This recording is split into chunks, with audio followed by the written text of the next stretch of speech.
Have you ever noticed how a single moment of raw honesty can make an entire room go silent? Picture this. You're at a family gathering and everyone's discussing their latest purchases, their weekend plans, their carefully curated social media highlights. The conversation flows like a well-rehearsed play.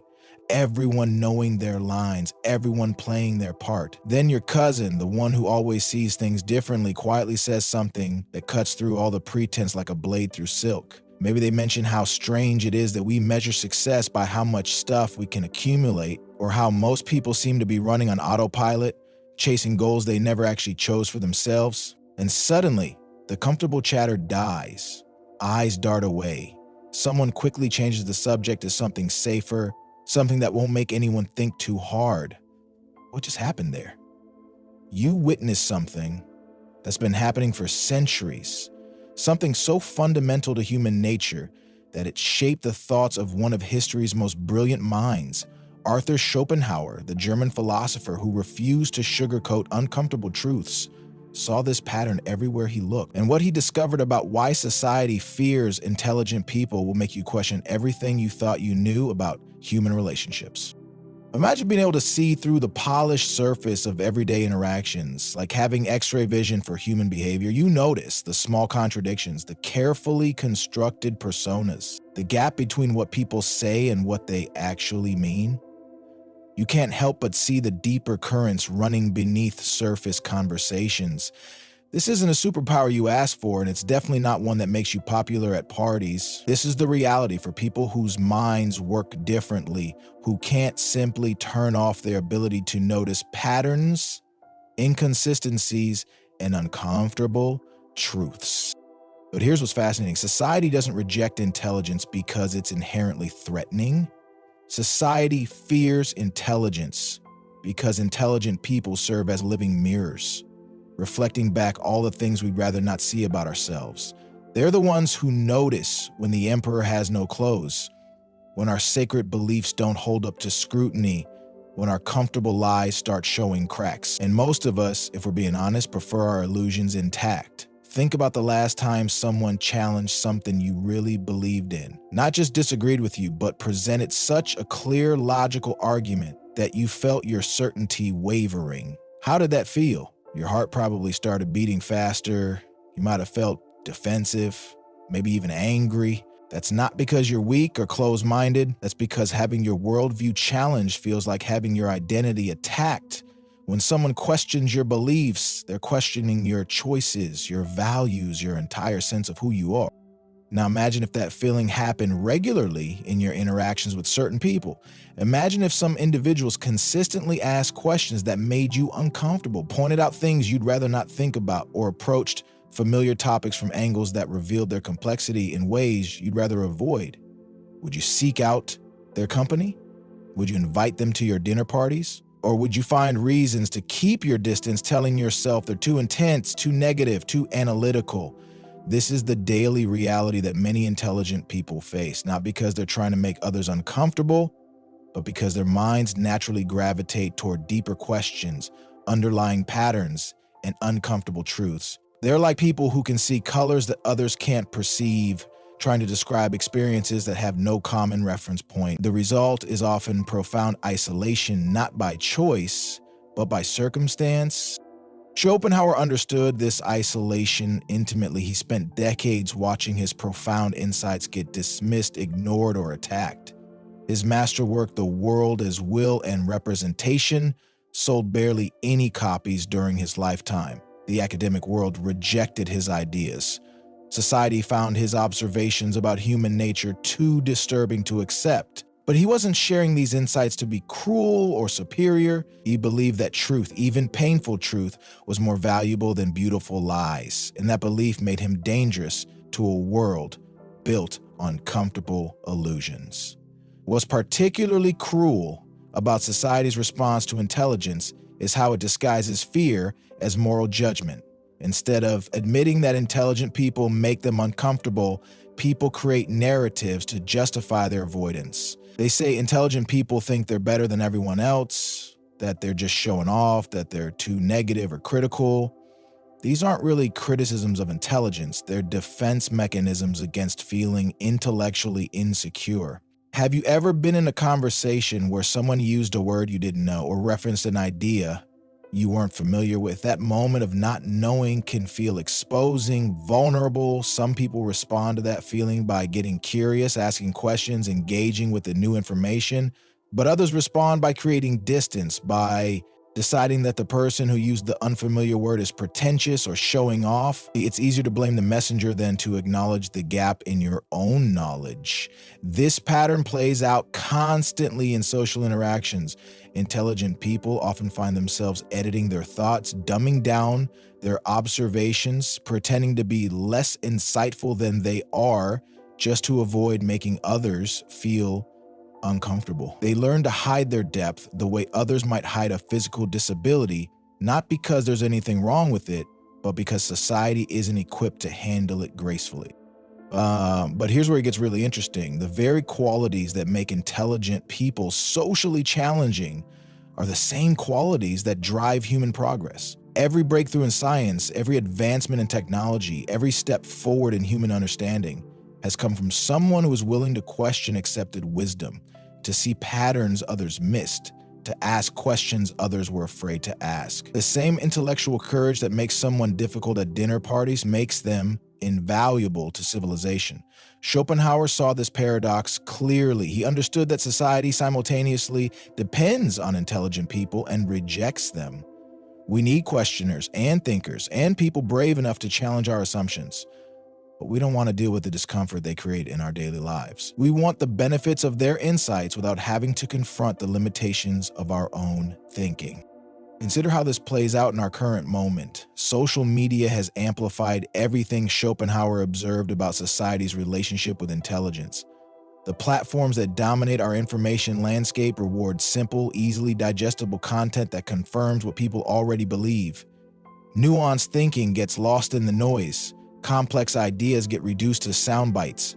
Intelligent voices get pushed to the margins, while the loudest, most simplistic voices dominate the conversation. When intelligent people try to inject nuance into these black and white debates, when they point out the complexity that simple answers ignore, they get labeled as elitist, out of touch, or unnecessarily complicated. The very quality that makes their insights valuable, their ability to see multiple perspectives and understand complexity, becomes a liability in a world that prefers its information fast and simple. This creates a vicious cycle. As intelligent people withdraw from public discourse, frustrated by its superficiality, the conversation becomes even more simplistic. As the discourse becomes more simplistic, intelligent people become even more isolated from mainstream culture. The gap widens, the misunderstanding deepens, and both sides become more entrenched in their positions. But here's what's most tragic about this dynamic. It's based on a fundamental misunderstanding. Most intelligent people aren't trying to prove their superiority or make others feel small. They're simply trying to understand the world more clearly, to ask better questions, to find more meaningful answers. Their intensity comes from curiosity, not arrogance. Their questions come from a genuine desire to understand, not a need to show off. The problem is that in a world where most people are content with surface-level understanding, genuine curiosity can look like criticism. Deep questions can feel like personal attacks. The desire to understand can be mistaken for the desire to judge. And so the very people who could offer the most valuable insights end up being the most misunderstood. What happens when you spend your entire life seeing things others refuse to see? When you consistently notice patterns that others miss, inconsistencies that others ignore, truths that others find too uncomfortable to acknowledge, you develop what Schopenhauer called the burden of consciousness, the weight of awareness in a world that often prefers to remain unaware. This burden manifests in countless small moments throughout an intelligent person's day. It's the exhaustion of watching people make the same mistakes repeatedly while being unable to help them see the pattern. It's the loneliness of having insights that you can't share because they would be dismissed as negativity or pretension. It's the frustration of living in a world that seems designed for people who think differently than you do, but perhaps most painfully, it's the constant awareness of the gap between how things are and how they could be. Intelligent people often see potential that others miss, not just in ideas or systems, but in people. They see the possibility for deeper conversations, more meaningful relationships, richer understanding. They see what life could be like if people were willing to look beyond the surface, to question their assumptions, to think more deeply about what really matters. Living with this awareness is like being a translator between two worlds. On one side, there's the world of depth, complexity, and nuanced understanding. On the other side, there's the world where most people live, focused on immediate concerns, comfortable simplifications, and familiar patterns. Intelligent people spend their lives moving between these worlds, never fully belonging to either. In the shallow world, they feel like aliens, constantly having to translate their thoughts into more palatable forms. They learn to bite their tongues when they see obvious solutions to problems others are struggling with. They develop the skill of engaging in small talk while their minds are wrestling with larger questions. They become experts at appearing normal while feeling profoundly different. But even when they find others who share their depth, the connection can be complicated. Intelligence often comes with a heightened sensitivity to contradiction, inconsistency, and intellectual dishonesty. This can make intelligent people seem critical or demanding, even to those who appreciate their insights. They struggle with the human tendency to compartmentalize, to hold contradictory beliefs, to say one thing and do another. This is where Schopenhauer's insights become particularly relevant. He understood that most people live in what he called the world of appearances, a realm of comforting illusions and convenient fictions. These illusions aren't necessarily harmful on their own. In fact, they often serve important psychological functions, helping people maintain hope, purpose, and social cohesion. The problem arises when these illusions become so entrenched that they prevent growth, change, or honest self-reflection. Intelligent people naturally see through these illusions, not because they're cynical, but because their minds are wired to look for underlying truth. They can't help but notice when the stories people tell themselves don't match reality. They see the contradictions, the self-deceptions, the areas where comfortable beliefs break down under scrutiny. And this ability, while intellectually valuable, makes them socially challenging. Consider what happens in relationships when one person consistently sees more than the other is ready to acknowledge. The intelligent person might notice patterns in their partner's behavior, connections between current problems and past experiences, or solutions that require uncomfortable changes. Their partner might experience these observations as criticism, judgment, or an attempt to control. What starts as an effort to help can quickly become a source of conflict. This dynamic plays out in families, friendships, and professional relationships. The intelligent person offers insights that could be genuinely helpful, but their observations are received as attacks on the other person's competence or autonomy. Over time, the intelligent person learns to keep their observations to themselves, leading to relationships that feel superficial and unsatisfying. They end up feeling like they're performing a version of themselves that others can accept, while their authentic self remains hidden. The tragedy is that both sides are missing out. The intelligent person loses the opportunity for genuine connection, while others lose the benefit of deeper insight and understanding. Society as a whole becomes impoverished when intelligent voices are marginalized or silenced.